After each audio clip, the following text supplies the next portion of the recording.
మరి ఉపవాసం ఎప్పుడు చెయ్యాలి? మీ ఇష్టం కాదు, శాస్త్రం నిర్ణయం చేసింది ఎప్పుడు చెయ్యాలో. ఒక్క ఏకాదశి నాడు మాత్రమే ఉపవాసం చెయ్యాలి. ఏకాదశి తిథి ఉపవాసం, ద్వాదశి పారణ. సూర్యోదయం అవగానే ఎంత తొందరగా వీలైతే అంత తొందరగా భోజనం చేసేయాలి.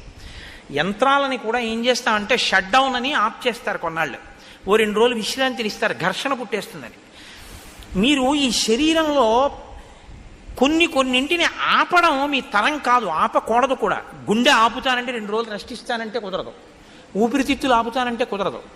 కానీ అన్ని అవయవాలకి కావలసినటువంటి రక్తాన్ని తయారు చేయడానికి, తీసుకున్న పదార్థాన్ని జీర్ణం చెయ్యడానికి ఈ వ్యవస్థ నిరంతరం పనిచేస్తుంది. నిరంతరం పనిచేసే ఈ వ్యవస్థకి విశ్రాంతినిస్తే అది మరింత సంతోషంగా పనిచేస్తుంది.